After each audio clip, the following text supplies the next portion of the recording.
22 years after my parents left me at a county building because I was autistic, my mother finally called me her daughter again.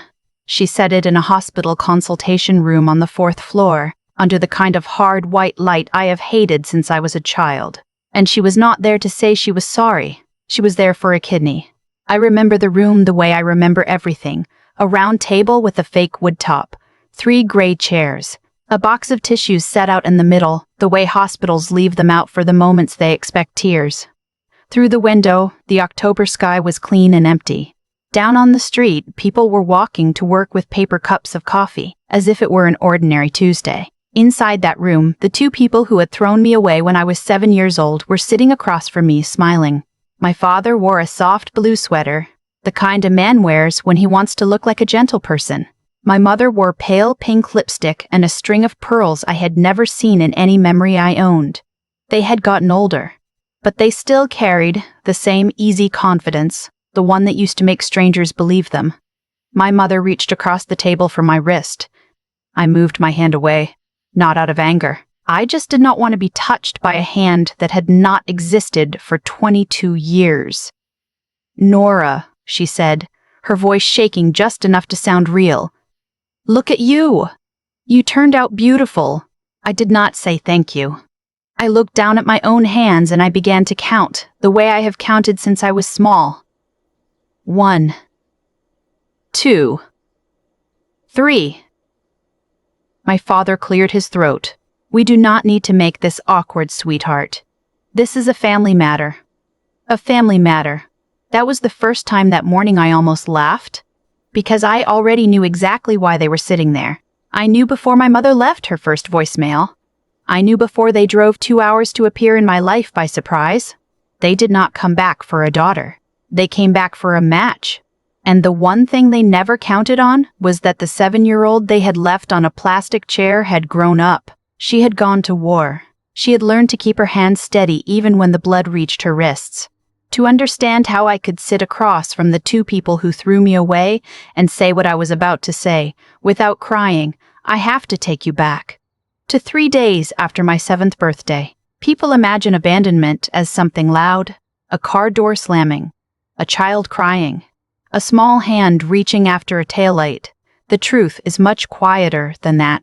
The truth was a Tuesday afternoon in September, yellow light coming sideways through a window, and the smell of an orange plastic chair in the waiting room of the County Children's Services office. I still remember that smell. Plastic and bleach. My brain keeps smells the way other people keep faces. 3 days before, it had been my birthday. 7 years old. There was no cake. My mother said she had a headache. My older brother Marcus, who was 9, got taken to a movie with my father. I stayed home in the corner of the living room, sorting my button collection by color, then by size, then by color again. I loved buttons. Buttons never changed. A blue button today was still a blue button tomorrow. People were not like that. I was an autistic child, though back then no one said the word kindly. In my house they used other words. Difficult, not normal. The one who ruins things. I did not look people in the eye, because eyes held too much at once, like staring into the sun. I needed things to happen in the right order. I said true things out loud even when the truth made adults frown. When a store was too bright or too loud, my body shut down like a breaker cutting power, and I sat on the floor and covered my ears. To my mother, none of that was a sign of a child who needed to be understood. It was a thing that embarrassed her in front of the neighbors. That day in the waiting room, I sat between my mother and a stranger holding a folder. I wore the yellow sweater I loved best, the one with 4 wooden buttons down the front. I counted them. 1, 2, 3, 4. I counted them again because there was too much noise inside my head. The stranger asked my mother some quiet questions. My mother signed some papers. She did not look at me while she signed. Then she stood, adjusted the bag on her shoulder, and leaned down. I thought she was going to hug me. She only straightened the collar of my sweater. "Be good," she said, as if I were staying one evening. Then she walked to the door. She did not turn around. Her heels tapped on the tile, softer and softer, until the glass door closed and all I could hear was the air conditioner humming in the ceiling. I did not cry.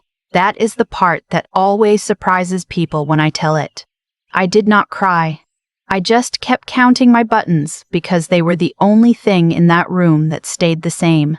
I understood later what had actually happened. My parents did not send me somewhere to be cared for better, though that was the story they told the relatives. They signed away their rights. They kept Marcus. They kept the house and the family dinners and the Christmas photo that the next year had only 3 people in it. They moved me into the system, the way you return something that did not fit. The place I went was a group home outside Columbus, an old brick house with 8 children in bunk beds. The first night, I sat on the edge of a bed, still wearing my shoes, holding a backpack that held a few clothes and my buttons. A woman named Miss Ruth came and sat down beside me. She was past 60, gray hair pulled back, hands rough from work. She did not try to hug me. She did not ask why I was not crying. She just put something into the palm of my hand. A stone, a smooth gray stone, flat, cool, the right size for a child's hand. That came out of the creek behind my house, she said. When the world gets too loud, you hold it. A rock does not go anywhere. A rock just stays. I closed my hand around it, and for the first time all day, the numbers in my head went quiet. I kept that stone for 23 years. It went with me through 6 different foster homes. It sat in my pocket at basic training. It went with me across an ocean, in the chest pocket of a uniform, between sand and blood. It is the only thing from my childhood I chose to carry. Not one photograph of my parents. Just a stone, from a woman who had no reason to be kind to me, and was. The years in the system passed like rooms opening onto rooms. There were good homes. There were homes that saw me as a monthly check. One family gave me back after 3 weeks because I was too much work. I learned to read a room before I walked into it, to feel when an adult was only pretending to be kind. I learned that if I wanted something to work, I had to fix it myself. A broken radio I took apart and put back together. A bicycle chain I set right with my own hands. My brain. The brain that shamed my parents turned out to be very good at one thing. It saw patterns. It remembered everything. It knew exactly which piece fit which. No one told me that was worth anything. But I knew. Deep down, I knew. And somewhere in a county filing cabinet there was a folder with my name on it. A folder I had never read, and I promised myself that one day I would. When I turned 18, I left the system. In this country they call it aging out. One morning you are the responsibility of the state, and by afternoon you are an adult with a bag of clothes and no one waiting at the door. A lot of kids like me fall straight to the bottom. I walked into an army recruiting office instead. Not because I loved anything about weapons. Because I needed a place where everything had a rule. A place that judged you by what you could do, not by whether you could sit still and smile the right way. A place where the bed had to be folded one exact way, and the boots shined one exact way, and there was an order for everything.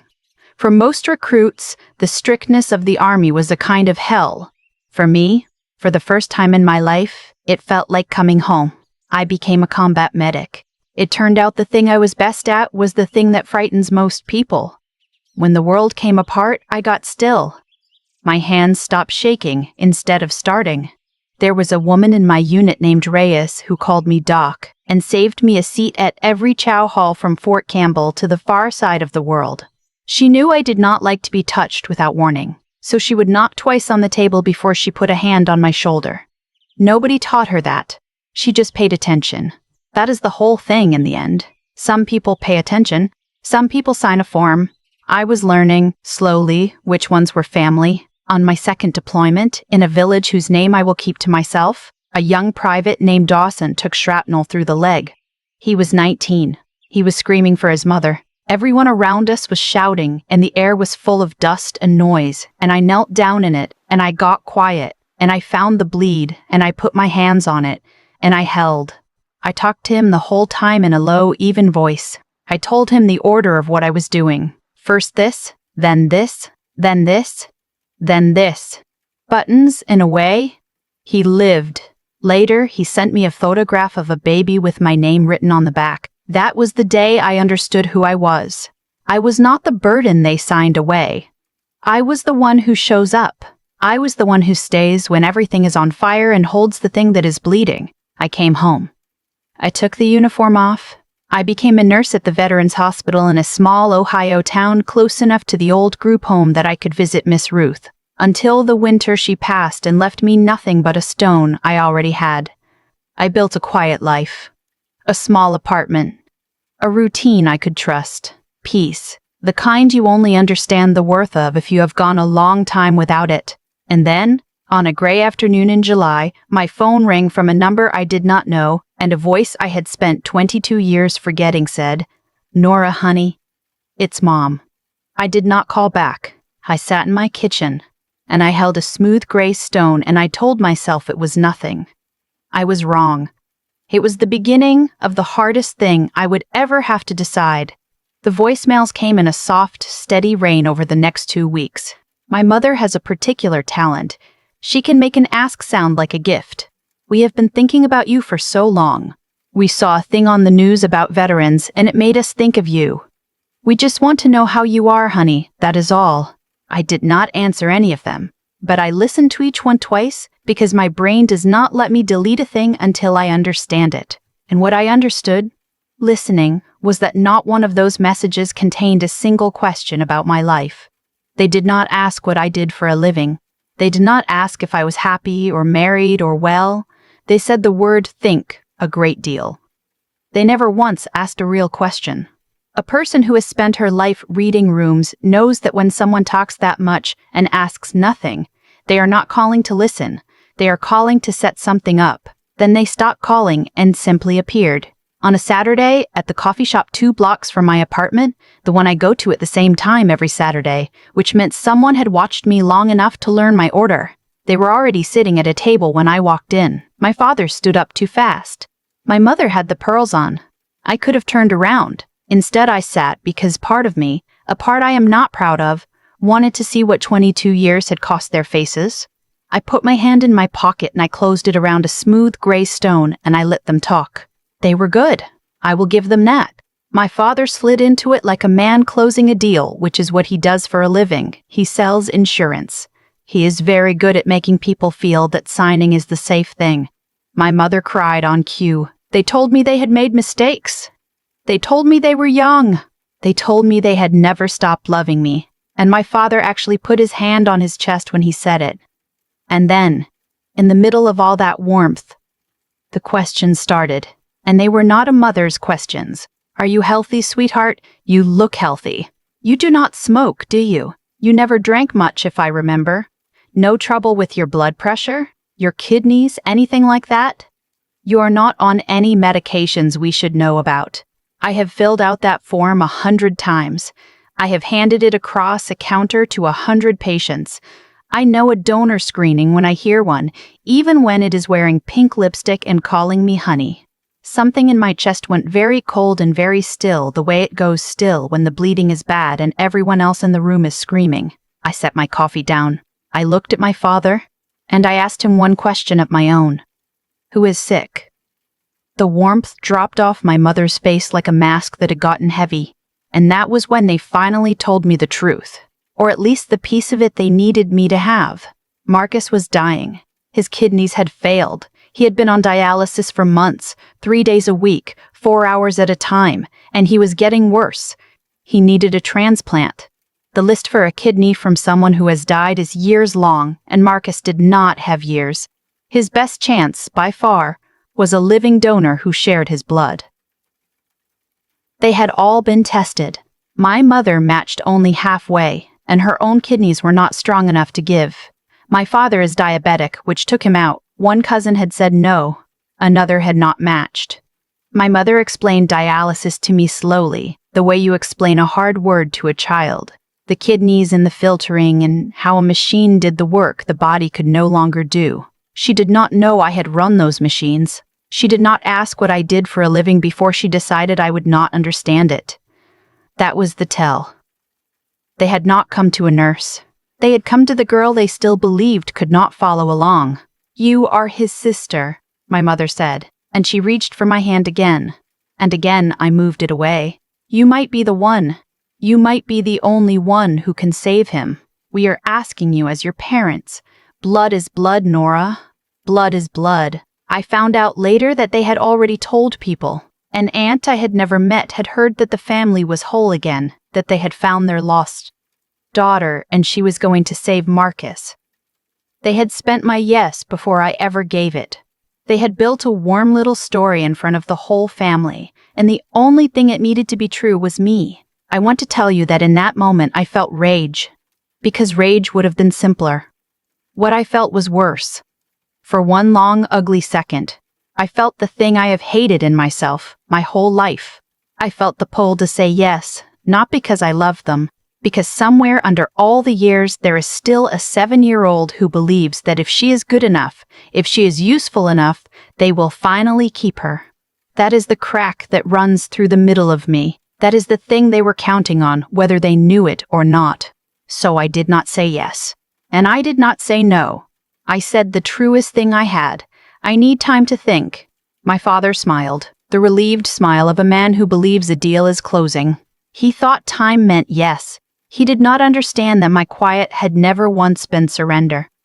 When I was 7, I counted buttons because the world was too loud. Now I count to keep my hand still while I take a thing apart to see how it is built. I was not grieving, I was counting. When you hand a problem to a person like me, I do not sit with my feelings. I find the bleed.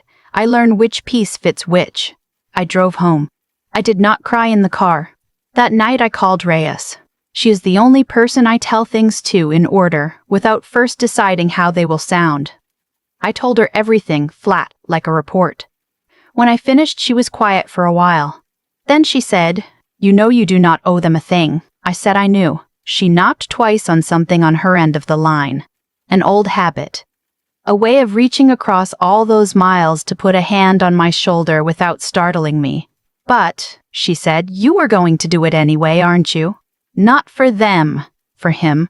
I did not answer because she was already right, and Reyes has never needed me to say the obvious out loud. Then, I sat at my kitchen table with a notebook, the way I plan a hard shift, and I wrote down 3 things I was going to do. The first was to get tested, on my own terms, at my own hospital, so the result belonged to me and not to them. If there was power in my blood, I wanted to be the one holding it. The second was to call the transplant center myself and understand exactly what Marcus needed and exactly when all of this had begun. And the third was the promise I had made to a 7-year-old in a group home a long time ago. I was going to drive to the county office and I was going to request the folder with my name on it. And after 22 years, I was finally going to read what my parents had said about me on the day they signed me away. I did not know yet that the folder would say the quiet part out loud. I did not know that the timeline would tell me something my mother's tears never could. I only knew I was done being told the story. I was going to go and get the evidence and let it speak for itself. The county office was a low brick building with a flag out front and a woman behind the counter who had clearly been there a long time. When I told her I had been in the child welfare system and I wanted my own file, she did not blink. She had me sign one form. Then she went into a back room and came out with a folder that was thinner than I expected, and older, the paper gone soft at the corners. "Everything in here is legally yours," she said. "It always was. Most people never come and read it." I took it to my car. I did not open it in the building. I have learned to be alone for the things that are going to change me. The first page was the surrender, my mother's signature and my father's in blue ink, dated 3 days after my 7th birthday. I already knew the date. Seeing it in their own handwriting was a different thing than knowing it. There is a difference between a wound you remember and a wound you can hold in your hand. There were notes after that. A caseworker had written that the parents declined scheduled visits. Declined. Not missed. Declined. Over and over, until after a while the office stopped offering. For 11 years, no one from that house had come. And then, on the second page, in a caseworker's careful handwriting, there was one line I had waited my whole life to read without knowing I was waiting for it. It said that during the intake the father had stated the child was, quote, "not going to be normal," end quote, and that the family needed to, quote, "focus on the son who has a future," end quote. I read it 4 times. I did not cry. I sat very still, the way I do when the bleeding is bad, and I let the cold come, and then I let it pass. because now I understood something I had spent 22 years not letting myself know. They had not sent me away because they could not cope. They had done the math when I was 7 and decided I was not a good investment. And they had written it down. The next morning I got tested. At my own hospital where I know the lab, where the result would be mine before it was ever theirs. It took a few days. When the numbers came back, I read them the way I read everything, carefully, twice. I was a strong match. Stronger than either of my parents could have been. The one thing they had thrown away was the one thing that fit. I called the transplant center myself after that. I told them I was a nurse and a possible living donor, which was true, and the coordinator, a kind, brisk woman named Deb Kowalski, walked me through all of it. She told me what I already suspected. A living donor who shares the patient's blood usually gives a person like Marcus years that the waiting list never will. That is why the family had been so desperate. That is why they had gone looking for a daughter they had erased. And then Deb said the thing that finished it. She was reading from her own notes, being helpful, and she gave me a date. The day the family first called to ask whether a sister might match. She said it the way you say an unimportant fact. I wrote it in my notebook, under the others. The surrender, 3 days after my 7th birthday. The visits, declined every year for 11 years. The first voicemail, on a gray afternoon in July, Nora, honey, it's Mom. And now this. I lined the dates up the way I used to line up buttons. And I looked at the last 2. The call to the transplant center and my mother's first voicemail were the same week. They did not come looking for me because they missed me. They did not lie awake for 22 years wondering if I was warm, or fed, or alive. They picked up the phone the week a computer told them a sister might be a match. A waiting list found me. Not my mother. A waiting list. There was one more thing I had to do before I could decide, and it had nothing to do with them. I went to see Marcus. He was at the dialysis center in a reclining chair, a line running out of his arm, and he looked up at me and I watched him try to place my face and then get there and go pale in a way that had nothing to do with his kidneys. He was 32. He was gray and thin and tired in the bones. He was also, I realized within about a minute, not my enemy. They found you, he said. It was not a question. Then he said, quieter, I did not think they would ever find you. We talked for an hour, carefully, the way 2 people talk when they are standing on ice. And slowly, I understood that Marcus had spent his whole life believing a different story than the one in my folder. He had been told that his little sister got sick, that she had to go to a special place that could care for her, that the family tried to keep in touch and lost the thread. He had believed it the way you believe the walls of the house you grew up in. He had never seen a surrender form. He had never heard the word investment. At one point, he took out his phone and showed me an old photograph he kept, a family Christmas from when we were small. He was smiling at it. That is us, he said. And I looked at it, and there were 3 people in it, and I was not one of them. And I watched him look at it again and go quiet. Because for the first time in his life, he was really counting the people in the picture. I could have hated him for being the one they kept. I had planned to, in a general way, for most of my life. It is easy to hate a photograph. It is much harder to hate a man in a reclining chair with a needle in his arm who has just understood that the people who raised him lied to him about the shape of his own family. He asked me what I had been like as a little girl, not what had happened to me. What I had been like. No one had ever asked me that. I told him I had liked buttons. I told him I had counted things when the world got too loud, and that I still did. He almost smiled. He told me that when he was small, he used to line his toy cars up by size and get upset when anyone moved them, and that our mother used to laugh and call it his little quirk. He went quiet after he said it.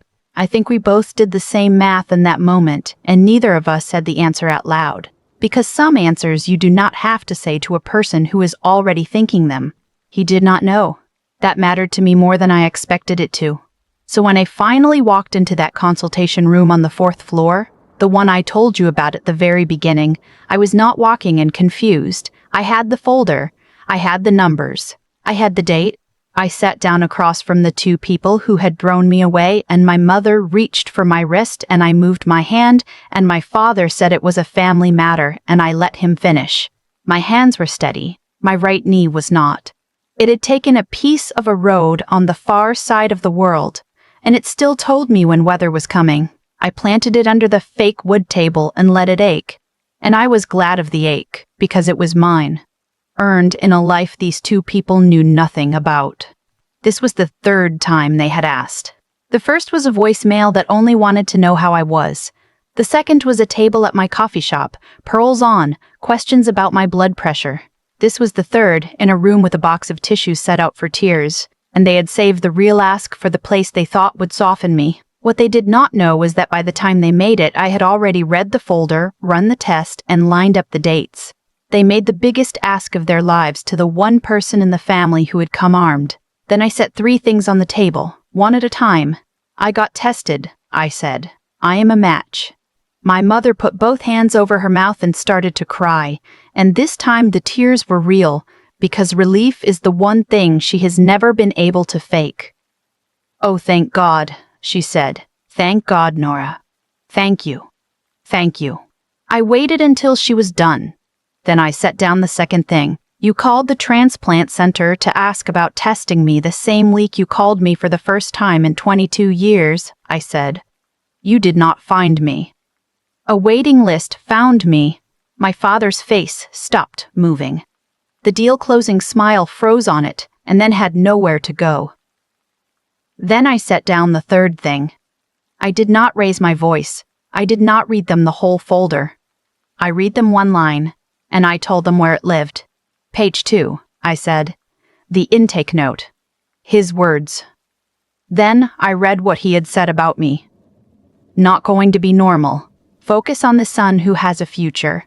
I laid the folder on the fake wood table, and in that quiet, the soft slap of it sounded enormous. Then the room went completely silent. The only thing I could hear was the ventilation in the ceiling, the same hard hum from a waiting room when I was 7.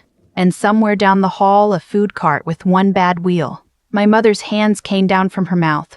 She could not find a single word. My father turned his head and looked at the wall, and he could not look at me, and for the first time in my life, I watched him have nothing to sell. "You decided when I was 7 years old that I was only my blood," I said. "Only a thing in a folder. So here is what I am going to do. I am going to give Marcus a kidney. Not because you asked. Because I choose to, and because I am not the kind of person the two of you turned out to be. But you need to hear me. I am giving him my blood. Not a daughter, not forgiveness. And when it is done, I am going to walk out of this family for the last time. And you are going to live the rest of your lives knowing that the child you threw away is the reason your son gets to keep his. That there was one more thing to do, and it was not for them." The hardest sentence I had left belonged to the one person in this story who had earned the truth. I did not tell Marcus in that room. He was not there. He deserved better than to learn it as a weapon in a fight that was not his. I told him 2 days later in his apartment, with the dialysis bag from that morning still in the trash, and the old Christmas photo lying face down on the counter where he had put it after our first talk. I told him all of it, in order, the way I tell hard things. The surrender 3 days after my birthday. The declined visits, year after year. The line about the son with a future, the date the waiting list found me. He listened without moving, the way I do. It is a strange thing, to meet your own habits in a brother you never got to have. When I finished, he was quiet for a long time. Then he stood up, and he picked up his phone, and he called our parents, and I watched a sick, tired man find a kind of steadiness I do not think he had ever used before. "You told me she got sick," he said into the phone. "You told me we lost touch." A pause. "No." "I read it, Dad." She read it to me. Another pause, longer. "She is giving me a kidney. She is giving your son his life back, and you are not going to stand next to her and call it a family reunion. You are not going to be in the room." And then, very quietly, the truest thing I heard anyone say through the whole ordeal. She was 7. He hung up. He looked at me like a man seeing the size of a thing for the first time. "I'm sorry," he said. "I know that is not enough. I do not have a bigger word." I told him there was no bigger word, and that he did not need one, because he had done the thing the word is supposed to stand for. He had counted the people in the picture. He had noticed who was missing. He had said so out loud. "I have tried," sense to be fair to them, because fairness is a discipline, and I was trained in disciplines. They were young when they had me. They were poor and frightened, and they lived in a time and a place where a child like me came with no manual and no help. Only a word the doctors barely used and the neighbors used like an insult. I can hold all of that in one hand. It explains them. It does not excuse them. Those are different hands, and a grown person has to learn to tell them apart. I also want to be honest with you, because I promised myself I would not tell this story like a woman who has it all figured out. I still do not know if giving my brother that kidney made me free, or if it just proved, one more time, that I am better than the people who left me. Those might be the same thing. They might not. There are nights I lie awake and cannot tell the difference, and I have decided I am allowed to not know. Not every wound closes into a clean, wise scar. Some of them just stop bleeding, and you learn to carry the mark, but this much I did figure out, finally, at the age of 30, in an apartment that smelled faintly of medicine. For most of my life, I believed that if I was quiet enough and useful enough and good enough, the people who left would come back and stay. I built a whole self around being easy to keep, and it was a lie. Not a lie they told me. A lie I told myself because it was easier than the truth. The truth is that being left behind was never a verdict on me. It was a confession from them. You do not get to earn your way out of someone else's failure to love you. You only get to stop paying for it. So I stopped. I gave my brother a kidney. I gave my parents the last word I will ever give them, which was silence. And I walked out of that family with my hands empty and, for the first time in my life, light. I thought that was the end of it. It was not. There was one more thing waiting for me on the far side of the operating room, and I did not see it coming. The surgery was in the spring. I had been on both sides of an operating room now, and I can tell you the ceiling looks the same from the table as it does when you are the one standing over it. They took a kidney out of the child who was not going to be normal, and they put it into the son who had a future, and both of those children are doing fine. Our parents were not there. Marcus kept his word. And so did I. I woke up sore in a room with a window, and there was a plastic tray beside the bed with my things on it, and among them, where a nurse had set it down without knowing what it was, there was a smooth gray stone. I picked it up. It was warm from the lamp. I held it the way I held it the first night in a group home, when a woman named Miss Ruth told me that a rock does not go anywhere. She was right. It had not. Marcus came in later, still moving carefully himself, out of habit, reaching to wheel a line that was not there anymore. He went to put a hand on my shoulder, and I tensed, the way I always do, and he stopped. He did not know why it mattered, so I told him about a soldier named Reyes, who used to knock twice on a table before she touched me, so I would not be startled. He listened. And then, before he set his hand down, he knocked twice on the rail of the bed. Nobody had taught him that. He had simply paid attention. That is the whole thing. I have spent a long time looking for the difference between the people who leave and the people who stay, and it turns out to be that small and that enormous. Some people do the math on you and decide what you are worth. Some people knock twice, so you will not be afraid, before they reach for your shoulder. One of those is a transaction.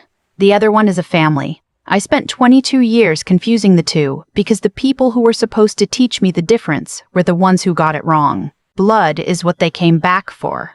But blood was never the thing that made me who I am. The people who made me were the ones who stayed when I was of no use to anyone. A woman with a river stone. A squad in the dark who called me Doc. A brother I finally met at the very end of the story who counted the people in an old photograph and noticed I was gone. There is a new picture on my refrigerator now. It is Marcus and me, both of us pale and stitched and squinting on the day they let us leave the hospital. It is a bad photograph, but I am in it. After 30 years, I am finally in the picture. They kept the one with 3 people in it. I have the one with me in it. That was the whole fight, in the end. Not the kidney. The picture with me in it. I do not speak to my parents. I do not expect I ever will again. That is not the wound. The wound is that a part of me will always be 7 years old, sitting on an orange chair, counting the buttons on a yellow sweater, waiting for a woman in heels to turn around. That part does not fully heal. I have made my peace with carrying her. She is not a burden. She is the reason I know how to stay. Thank you for staying with me all the way to the end of this one.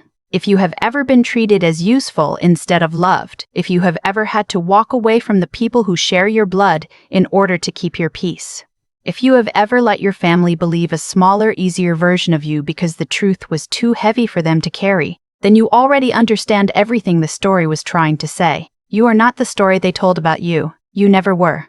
If this reached something in you, leave a word below and tell me where you are listening from and what you have finally chosen to stop paying for. Follow along if you would like more stories like this one.